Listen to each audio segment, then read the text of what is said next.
Pessoal, agora nós vamos para a parte de correção aí, né, dos exercícios aí da página 136 até 139, né, falando ali a respeito da reta numérica, né, que a gente acabou de ver na aula anterior, beleza? Então, abrindo a página 136 para a gente começar a parte de correção, ok? Então, vamos lá, então. O que a gente vai estar estudando aqui, né, pessoal? Antecessor, sucessor, módulo, né, ou valor absoluto e comparação entre números inteiros, beleza? Então, a gente tem aqui primeiro a questão 1, né? A questão 1 está falando assim, ó. Na reta numérica abaixo, as letras representam números inteiros, né? Então, a gente tem ali, pessoal, a partir do ponto dele é o zero, né? Que é a nossa origem. A gente tem que partir de alguma coisa. E tudo que está à direita de zero são os números positivos. E tudo que está à esquerda de zero são os números negativos, né? E aí a letra A está falando assim, ó. Assinala as letras que representam números negativos. Quais que são elas, pessoal? Exatamente, é a letra C e a letra A, né? E além lá da última letra, que é a letra B, beleza? E todo mundo sabe aí que as letras estão representadas da seguinte maneira. O zero é o D, né? O E é representado pelo número 1, depois o F é o 2, o G é o número 3. O C é menos 1, o B é menos 2 e o A é o número menos 3. Por isso que a letra A, B e C são os números aí negativos, né? Já na letra B está falando o seguinte, comparando as letras duas a duas, identifique qual delas representa o menor número, né? Aí ele quer que a gente verifique entre A e F, qual que é o menor número entre eles, né? Com certeza, pessoal, o menor entre eles vai ser o A. Por quê? Porque o A é negativo, né? Comparando aqui B e C, o menor número aí entre eles, pessoal, no caso aí vai ser a letra B. Por que vai ser a letra B e não a letra C? Porque C está mais próximo de zero, né? Então significa que B ele é menor que C, beleza? Entre C e D, com certeza o menor entre eles é C, né? Porque o zero aí vai ser o maior entre eles, né? Lembrando, quanto mais próximo de zero, maior é o número. Nesse caso, a gente está tratando do próprio zero, ok? E por fim, pessoal, entre D e E, né? Nesse caso aí, a resposta certa menor entre eles vai ser o E, né? Desculpa, é o D, né? Porque o D é o zero e o E representaria o número 1, beleza? Já no item C está falando assim, ó, a letra D representa um número positivo ou um número negativo? A gente viu, né, pessoal, que ele não representa nenhum dos dois, né? E eu falei para vocês que a letra D é representado pelo número zero, ele é um número neutro, né? Ele não é nem positivo nem negativo, ele é um número neutro, beleza? Aí nós vamos já para a questão 2, né? Questão 2 está falando assim, ó. Alguns produtos alimentícios industrializados devem ser conservados abaixo da temperatura, a qual deve estar indicado na embalagem do produto, né? Então a gente tem primeiro a lasanha bolonhesa aí, né? Tá indicando que ela tem que ser manter congelado a 112 graus Celsius negativo ou menos, né? Já a batata palito a menos 18 graus Celsius, beleza? Então essas são as temperaturas que elas têm que ser mantidas. Aí a letra A pergunta o seguinte: quais dos produtos podem ser armazenados em freezer a uma temperatura de menos 20 graus Celsius e a uma temperatura de menos 10 graus Celsius? Vamos verificar aí qual delas podem ser armazenadas a temperatura de menos 20 graus Celsius. Nesse caso, pessoal, de menos 20 graus Celsius seria a caixa de lasanha, né? Por que a caixa de lasanha, pessoal? Pelo seguinte fato, porque a caixa de lasanha ela tem que ser conservada na temperatura a menos 12 graus Celsius, né? E nesse caso aí ela estaria muito bem representada por esses menos 20 graus Celsius aí, beleza? Depois disso, pessoal, a gente tem aí uma temperatura de menos 10 graus Celsius. Pessoal, seria o nosso saco de batata, né? E ele está falando ali que tem que ser mantido no congelamento a menos 18 graus Celsius, beleza? Pessoal, lembrando que se porventura ficar um pouco confuso essa parte negativa, pegue e faça a reta numérica, represente ali a lasanha na temperatura em 12 graus Celsius, aonde que ela está, qual que é a distância que ela está de zero, representa a batata palito a qual distância que ela está ali de zero, e verifica para essas duas temperaturas que vai ficar um pouquinho mais claro aí para vocês, beleza? Depois aí, pessoal, a gente tem a letra B. A letra B está falando assim, ó. Escreva 3 temperaturas em que podemos regular um freezer para armazenar os 2 produtos simultaneamente. Pessoal, lembrando que é uma resposta pessoal, porém eu vou dar sugestões de respostas para você, né? A gente tem aqui algumas sugestões de resposta aí, ó. De -12, pessoal, até -18 graus Celsius, né? Que seria, no caso, a temperatura aí que ele está pedindo para gente. E todas essas outras temperaturas seriam temperaturas ideais também, né, pessoal? Poderia estar congelando aí, no caso, os produtos, né? Sem problema nenhum. Tanto a lasanha quanto a batata palito, né? Poderiam ser armazenados aí utilizando essas temperaturas. Beleza? Depois disso, a gente tem a C. Alguns desses produtos podem ser armazenados a uma temperatura positiva, né? Aí depois ele pergunta sim ou não, né? Se é positivo, sim ou não. E por quê, né, pessoal? E depois ele fala assim, ó. Converse com seus responsáveis sobre a importância da conservação de alimentos que devem ser mantidos congelados. Lembrando, pessoal, que isso aqui se trata de uma resposta pessoal, né? E em relação à questão aí da temperatura ser positiva, com certeza não pode ser positiva. Por quê? Porque todas as temperaturas são temperaturas abaixo de zero, né? Tem que ser menores que 0 graus Celsius aí, né? Tudo que tiver acima desses 0 graus Celsius aí, a temperatura já começa a esquentar. E esses produtos todos têm que ser, né, refrigerados abaixo de zero, beleza? Depois disso, pessoal, a gente vai para a questão 3, né? A questão 3 está falando assim, ó. Provavelmente, entre os séculos 2 a.C. e 3 depois de Cristo, foi criado o sistema de numeração chinês em barras. Esse sistema, ele é posicional e de base 10, ou seja, de acordo com a posição que cada algarismo ali tiver, vai depender do número que ele vai ter, né? Na unidade, na dezena e na centena, né? Por exemplo, vou dar um exemplo para vocês. O número 75, né? Esse número só é 75 porque o 7 está naquela posição ali das dezenas, né? Se eu inverto o 7 ali com o 5, aí ele já vai se tornar uma unidade. Aí já seria 57, né? Então, esse número é baseado também dessa forma. Por isso que a gente fala que ele é baseado no sistema posicional de base 10, beleza? Os símbolos usados para representar os algarismos de 1 a 9 que ocupam as ordens ímpares são das unidades, dezenas, centenas de milhar. Estão apresentados no quadro A. E os que ocupam a ordem pares, dezenas, unidade de milhar, centenas de milhar, estão no quadro B. Pessoal, o que eu estou querendo dizer? Eu estou querendo dizer o seguinte, que eu vou verificar ali os números, né?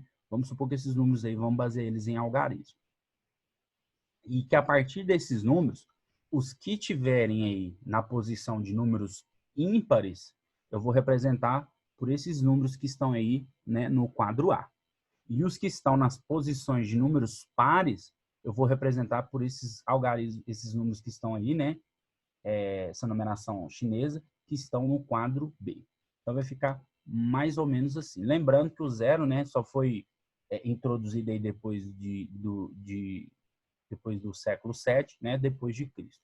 Ele é representado por esse círculo oval aí, né? Olha só, vai ficar mais ou menos assim. Vamos ver se vocês conseguem entender aqui comigo. Ali a gente tem ali, né, que seria representado por 3 algarismos, né? A gente tem ali 5 barrinhas, depois a gente tem mais 3 barrinhas, depois a gente tem 2 barrinhas. Lembrando que as primeiras 3 barrinhas que a gente tem no número 532, elas estão na vertical, as outras 3 barrinhas estão na horizontal e as outras 2 barrinhas estão na vertical também. Lembrando que essas 2 barrinhas é unidade, essas 3 barrinhas são dezenas e as 3 barrinhas são centenas. Esse número 2 aí está representando os números que são pares, depois o que tem 3 barrinhas representando os números ímpares e o que tem as 5 barrinhas representando a posição dos números pares também, tá bom? Está funcionando dessa maneira. Então, como que eu vou introduzir esses números? Então, o número 532. Por que eu sei que ele é o 532? Porque esse primeiro aí, como eu estou considerando ele um número par, né? No caso aí, ele um número par, então eu vou olhar no quadro A. O que é o número 2 no quadro A? Então, eu verifiquei lá o que é o número 2 no quadro A. São duas barrinhas, porém, são duas barrinhas que estão o quê, pessoal? Na posição vertical. Já no segundo caso ali, que seriam os das dezenas, eu vou verificar ali o que significa essas três barrinhas. Se ela estiver na posição par, ela vai ser colocada de maneira que vai ser duas barrinhas deitadas. Se ela estiver na posição ímpar, ela vai ser, desculpa, três barrinhas deitadas. Se ela estiver na posição ímpar, ela vai ser três barrinhas que vão estar na posição em pé, beleza? Então, vamos verificar. A gente foi lá, olhou no quadro, ela está na posição par, né? Se ela está na posição par, eu vou verificar ali que as três barrinhas estão o quê, pessoal? Estão na horizontal. Já no último caso ali, que seria a casa das centenas, né? Eu vou verificar ali a posição dela. Ela está na posição ímpar, né? Eu vou verificar no quadro A, que tem 5 barrinhas, ali no quadro A como que ele vai ficar. Então, por isso que vai ficar dessa maneira, representado dessa forma, beleza? O próximo número, a gente vai verificar da mesma maneira, né?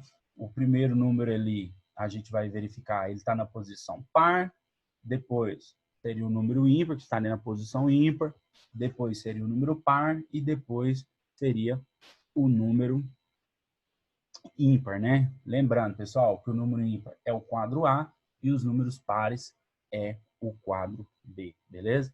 Então vai ser, ó, vai ser par, ímpar, seria par e depois ímpar novamente, beleza? Então vamos lá, vamos verificar. Essas primeiras barrinhas aí que estão aqui, pessoal, ó, elas estão numa posição ímpar, né? Então representa aí o quadro A, né? Nesse caso aqui, pessoal, ó, olha só, aqui, ó, seria ímpar, né? No caso, então representado pelo quadro A. E eu vou verificar aí qual que é esse número aí, né? Para me descobrir. Então eu vou lá e verifico ele. Se ele é ímpar, ele só pode estar no quadro A, né? E como que eu representaria esse número? Como sendo o número 8, né? Então seria o número 8. Por quê? Porque ele está no quadro A.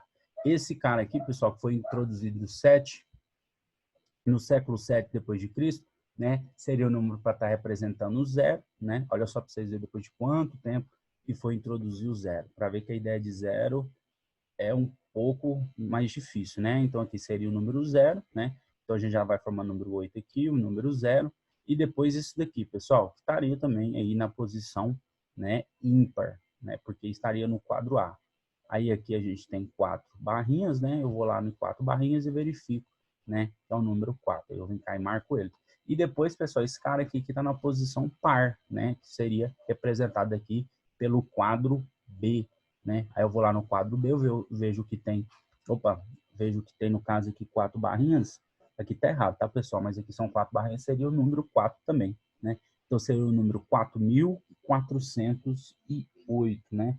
Para estar representando esses valores aí, beleza? No livro está o número 3, aqui eu coloquei o número 4, tá bom, pessoal? Às vezes a gente dá uma erradinha nesses slides, tá? Vai desconsiderando isso daí, beleza? Pessoal, eu espero que vocês tenham entendido, né, como que funciona aí essa questão desses números. E lembrando, né, que para a gente indicar os números negativos, né, até nessa época existiam os números negativos. Como que funcionava? A gente colocava um traço, né, um traço oblíquo. O que significaria esse traço oblíquo? Seria um traço inclinado, né, à direita, sobre o último número ali, à direita dele, né. Então, vamos representar o número menos 2 e o número 654. Então, pessoal, antes da gente fazer, para a gente representar o número 2, né, ele estaria, esse número 2 aí, na posição de números ímpares, né? Então, eu vou colocar ele ali duas barrinhas em pé. E como que eu representaria ele? Com um tracinho, né? Nele aí, inclinado esse tracinho, né? O que significa esse tracinho? Significa que esse número é um número negativo, beleza? E o número 654? Como que eu vou começar? Primeiro, o número 6 estaria na posição ímpar, o número 5 na posição par e o número 4 na posição ímpar. Então, eu vou olhar o 6 na posição ímpar, né, no quadro A. Como que seria o 6 no quadro A? Seria esse símbolo aí, mais ou menos parecido com o T, né? Então, eu coloco o T, depois o número 5 está na posição par, eu vou para o quadro B, olho o número 5, são 5 barrinhas aí na horizontal, represento ele aí, até aí tudo bem, eu não faço traço, não faço nada. E por fim, pessoal, o número 4 que está na posição ímpar. Vou lá em cima no quadro A e verifico aí a posição do número 4 aí no quadro A, né? Marquei. Coloquei lá o número 654. E como que eu represento os números ímpares? Eu vou pegar, no caso, como se fosse o último algarismo do número e vou colocar um tracinho inclinado nele aí. E isso significa que esse número é um número negativo, beleza? Aí agora sim, a gente vai para a parte que interessa, né? Vai ser para a gente responder nossas questões. Assinale com X o maior dos números representados a seguir, né? Então, a gente tem todos os números aqui, beleza? E aí a gente vai marcar, pessoal, o maior entre eles, né? Porém, para a gente marcar o maior entre eles, a gente tem que identificar todos, né? E todos eles, pessoal, são números negativos. Primeiro, por que que eles são números negativos? Porque todos eles estão marcados com esse traço aí inclinado no final, né? Esse traço aí oblíquo. E aí, nós vamos colocar sinal de menos os 4, né? E vamos verificar aí qual que é o maior entre eles. Lembrando que o maior entre eles vai ser o número que vai estar mais próximo de zero, né? Porque a gente vai estar trabalhando com números negativos, beleza? Então, pessoal, primeira coisa, esse primeiro número aí que a gente tem, ele está numa posição, né? Lembrando que a gente sempre vai olhar o número da direita para a esquerda, né? A gente olha esse aí primeiro, que vai estar representando aqui, pessoal, ó. Esse aqui vai estar representando um número ímpar, esse aqui é par, esse aqui vai ser ímpar, e esse aqui vai ser um número par, beleza? Então, a gente vai olhar daqui para cá, sempre nesse sentido aqui, que fica um pouquinho mais fácil. Esse aqui a gente olhou nesse sentido porque ele já estava pronto. Mas a gente, para ver qual número que a gente sempre olha nesse sentido aqui. Esses aqui sempre vão ser ímpares, ó. A gente sempre começa por número ímpar aqui, beleza? Então, vamos lá. Esse número aqui a gente vai olhar no quadro A porque ele é ímpar. Ele tem aí, parece 4 T's, né? A gente vai olhar lá. Ele é representado pelo número 9, né? A gente já pode até colocar o tracinho nele, porque ele é negativo, né? Já está o tracinho nele, então significa que ele é um número negativo. O próximo nós vamos olhar aí no quadro B, porque é representado pelos números pares. Beleza? Já que ele é representado pelos números pares, a gente vai olhar lá no quadro B, né? A gente tem essas 3 barrinhas e uma que está 3 barrinhas na vertical e uma barrinha na horizontal. Vou olhar lá nos números pares. Então, esse aqui é representado pelo número 8, né, pessoal? Esse aqui é representado pelo número 8. Esse aqui já é no quadro A, porque está na posição ímpar, né? A gente vai lá no quadro lá e olha a posição ímpar. No quadro A, é representado pelo número 3. E esse T aqui, né? Como se fosse um T de cabeça para baixo aqui. Esse símbolo está na posição dos números pares. Eu vou lá no quadro B e olho ele. Então, seria o número 6. E por que ele é negativo? Porque ele tem esse tracinho aqui, tá bom? Esse número aqui seria no nosso sistema de numeração, né, indo-arábico, número menos 6.389, beleza? E agora nós vamos para o próximo. O próximo aqui é ímpar, par, ímpar, beleza? Vamos olhar a posição desse cara aqui. Ele está com um tracinho, não tem problema, eu sei que ele é negativo. Vou verificar lá no quadro A. Esse é o número 2. Depois a gente tem esse T aqui, que vai ser o número 7, né? E depois a gente tem o outro aqui na posição ímpar, que é o número 3. Então, é o número menos 372, beleza? Vamos continuar. Esse aqui está na posição ímpar, par, ímpar. Vou lá na posição ímpar, esse aqui é o número 9. Depois vou lá na posição par, esse aqui é o número 8. E eu volto na posição ímpar, esse aqui é o número 7, beleza? Então, vai ser o número menos 789. E agora, ímpar, par e ímpar, né? Então, esse aqui, pessoal, é o número 7, né? No quadro A, que é ímpar. Depois, esse daqui vai ser no quadro B, que é par, é o número 4. E esse aqui vai ser no próximo quadro aqui, pessoal. Esse aqui tá errado, ó. Seria, esses quadradinhos aqui, eles seriam em pés, tá bom? Não seriam deitadinhos assim, tá? Porque aqui tá errado, meninos. Aqui seria a posição ímpar, né? Ó, ímpar, par e ímpar, beleza? Então, isso aqui tá errado. Seria na posição aqui, ele tá na horizontal, seria na posição vertical. Vamos olhar na posição vertical, o que tem aí essas 5 barrinhas. Então, a gente vai olhar aqui, seria o número 5, beleza? Então, o número 547 negativo. E conclusão disso tudo que eu posso tirar, que o maior entre eles é o segundo caso aí, o 372, né? Por quê? Porque ele está muito mais próximo que todos os outros números aí, beleza? Por isso que ele é o maior entre eles, ok? Continuando a explicação, né? Vamos para a página 138. Ela está falando assim o seguinte, ó. Resolva os itens de acordo com os dados apresentados na tabela, né? A gente tem uma tabela aqui, a estimativa de rendimentos por hectares nas safras, né? Lembrando que hectares aí, pessoal, é uma medida agrária, né? A medida utilizada na terra para dimensionar o tamanho aí de um terreno entre 2017 e 2018.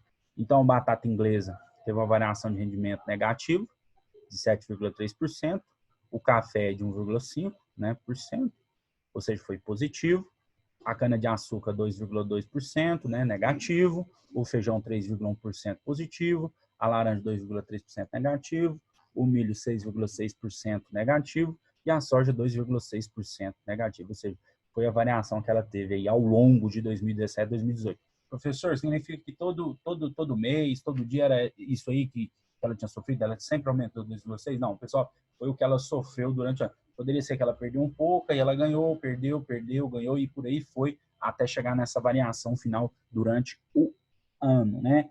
Lembrando que é entre 2017 e 2018, beleza? Aí, pessoal, vem aqui só uma explicaçãozinha, né? Que a variação de rendimento das safras indica se houve aumento ou queda na produção, né? Aí, no caso apresentado, está a produção, né? Que é medida em quilogramas por hectare, né? Da área plantada. Então, foi mais ou menos aí a variação que ela sofreu durante esse período aí, né? Entre 2017 e 2018, beleza? Aí vem a pergunta, né? Letra A. Qual produto teve a maior estimativa de variação de rendimento no período de 2017 a 2018? E qual foi esse valor? Pessoal, qual foi que teve a maior variação? Só pode ser a positiva, né? Então, a gente vai verificar entre o café, o feijão e a soja, né? Qual foi o que teve a maior variação aí, pessoal? O que teve a maior variação foi o feijão. E essa variação foi de 3,1%. Beleza? O próximo é a letra B. O que poderia acontecer com os produtos que apresentaram variações de rendimento negativa, né? O que poderia acontecer? Poderia acontecer que o seguinte, né? Que esses produtos teve um decréscimo, né, na produção deles. Ou seja, decréscimo significa que diminuiu a produção desses produtos aí, né, pessoal? Ou seja, caiu um pouco aí essa produção. Já do feijão, do café e da soja nesse ano, já teve o quê? Um acréscimo, né? Ou seja, aumentou essa produção. Enquanto esses que estão negativos, teve esse decrescimento aí, tá bom? Acréscimo que cresce, decrescimento que reduz, tá bom? Próxima questão agora, pessoal, questão 5, tá falando o seguinte, ó. Alguns acontecimentos históricos são datados com sigla A.C., ou seja, antes de Cristo, ou D.C., depois de Cristo, né? Nessa datação, torna-se como marco inicial o ano do nascimento de Jesus Cristo. Desse modo, podemos visualizar os acontecimentos em ordem cronológica, ou seja, usando uma linha do tempo, né? Então, a gente tem aqui, pessoal, 2490, né? A gente pode perceber que ali a gente tinha o nascimento de Cristo, e o nascimento de Cristo é mais ou menos como se fosse a nossa origem, né? Lá na reta, lembra da nossa reta que a gente trabalhou? Aqui é a mesma coisa, né? Que está à esquerda ali do nascimento de Cristo, a gente vai considerar ali AC, né? Que seria antes de Cristo, e depois do nascimento de Cristo, nós vamos considerar DC, depois de Cristo. Então, a gente tem aqui, ó, Miquerinos, né, torna-se faraó do Egito, 2.490 anos antes de Cristo. É formulado o Código de Leis de Hammurabi, né, em 1780 a.C. Os judeus fogem do Egito, onde foram escravos, 1250 anos antes de Cristo. Fundação da cidade de Alexandria, no Egito, né, 332 antes de Cristo. Já depois de Cristo, a gente tem o Marco Polo inicial, que é a viagem marítima pela Ásia, em 1271 depois de Cristo. Construção do primeiro piano moderno em 1710 depois de Cristo. E Deodoro da Fonseca é eleito presidente do Brasil em 1891 depois de Cristo, tá bom? Mais ou menos aqui como que a gente verifica, no caso aqui, pessoal, essa reta, tá? No caso aqui, pra gente ver. Aí na letra está perguntando assim, ó, quais acontecimentos apresentados ocorreram depois do nascimento de Cristo? Pessoal, tudo que está à direita do nascimento de Cristo, né? Que a gente verificar aí na nossa reta, beleza? Lembrando, pessoal, que a gente vai tem que levar em consideração tudo que está à direita, né, da nossa reta aí. Então, a gente vai verificar que o Marco Polo inicia a viagem marítima pela Ásia, tá tudo depois do nascimento ali de Cristo, né, pessoal?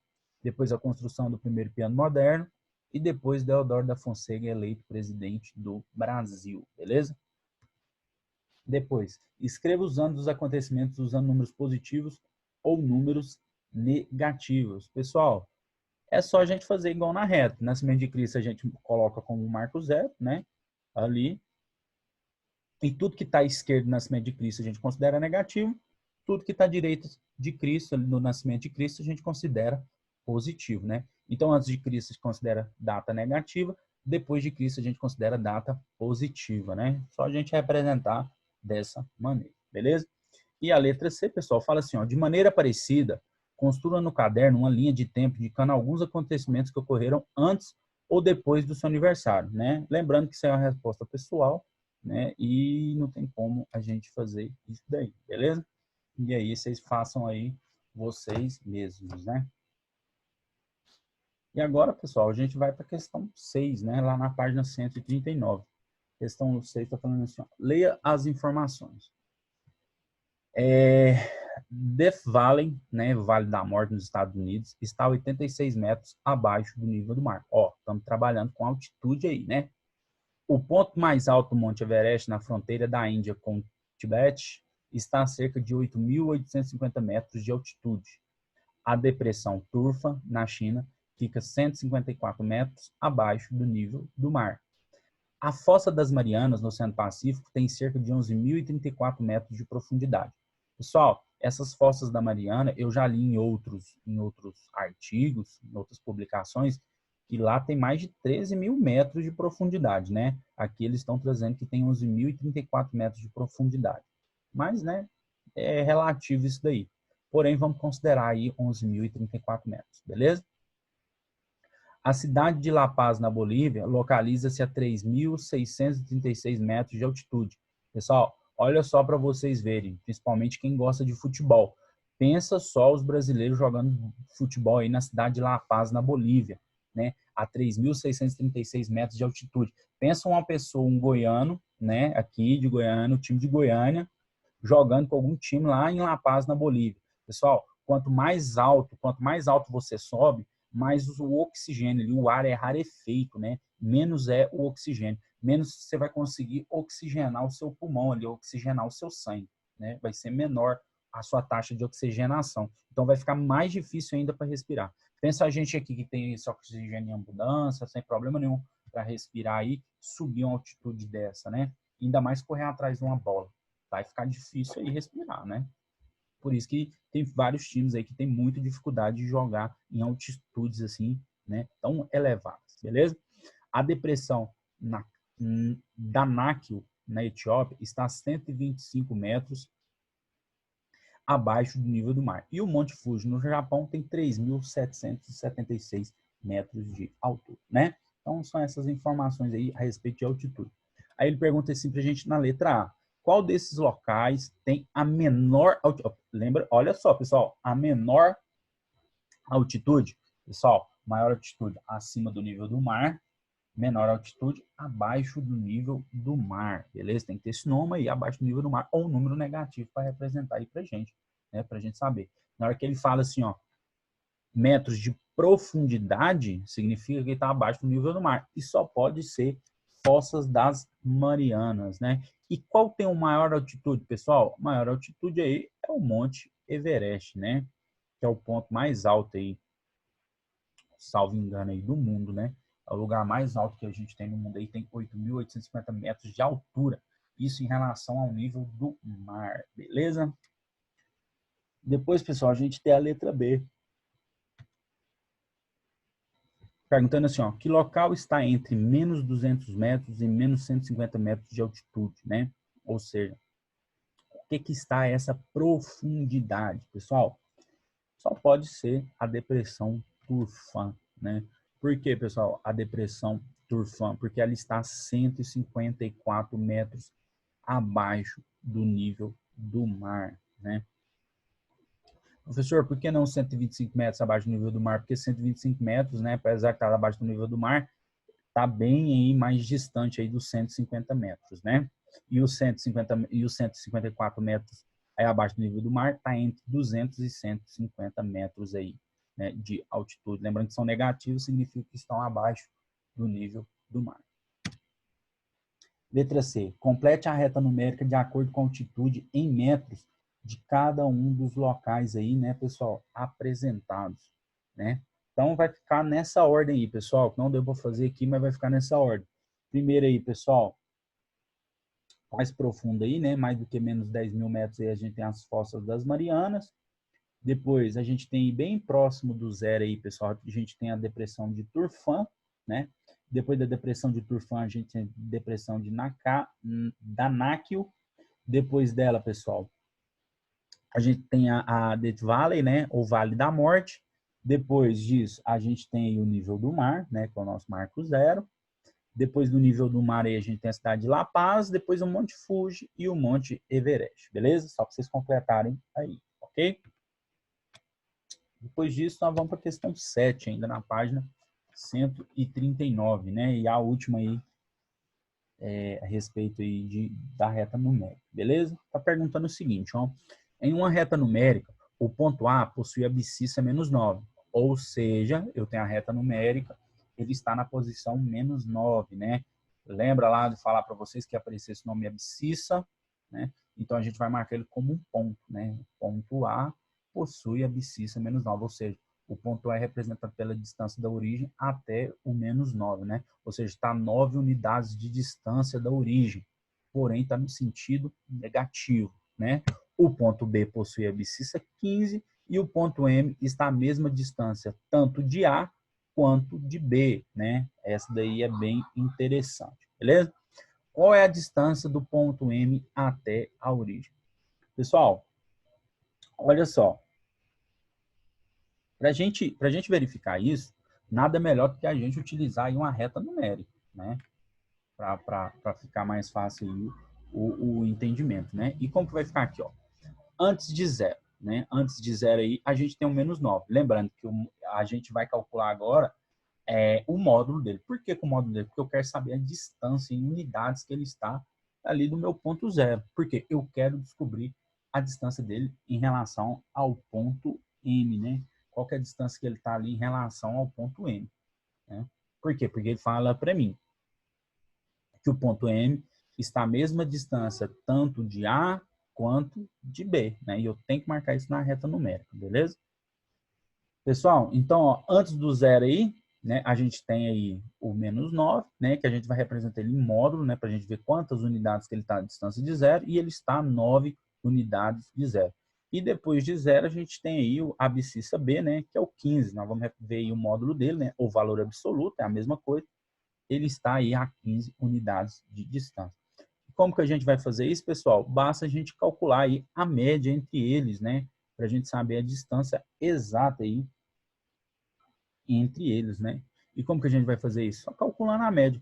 Eu vou pegar aí o 9, né, que vai ser as 9 unidades até o zero, e vou pegar o 12, desculpa, eu vou pegar o 15, né, que vai ser a distância de 0 até 15, para mim saber exatamente onde é o meio ali, né, pessoal? E eu descobri que o centro entre eles ali são 12 unidades, né? E para mim descobrir, pessoal, de maneira bem simples aí, a que distância que ele está, né, do menos 9 e do 15, né, ao mesmo tempo, onde que é o centro entre eles, pessoal, onde é o ponto M, a abscissa M, basta eu fazer a diferença. Ou eu posso retirar 12 de 15, ou eu posso retirar menos 9 de 12, né? Vai dar mais ou menos aí, vai dar o mesmo, não, vai dar a mesma coisa. Se eu pegar menos 9 mais 12 vão dar 3, e se eu pegar 15 menos 12 também vão dar 3. Ou seja, minha abscissa M está no ponto igual a 3, né? Ou seja, a distância do meu M até a origem são 3 unidades, e são 3 unidades positivas, né? Porque nos dois casos deu 3 aí. Então, se eu verificar aqui, pessoal, na minha reta, olha só o cursor aí, ó, do meu mouse aí, do computador, olha só. Vocês estão vendo isso aqui? Se eu pegar essa distância daqui até aqui, ó, vai ser igual a distância desse 3 até o menos 9, né? Vão ser exatas aí 12 unidades, tanto para a direita quanto para a esquerda, né? Então, quer dizer que o meu ponto M, minha abscissa M, está no número 3, né? Então, eu falo que a minha abscissa M possui 3, né? Então, 3 unidades aí da minha origem, beleza? Lembrando que é positivo, ok? Então, pessoal, tá aí o nosso ponto M. É isso. E até a próxima aula, beleza?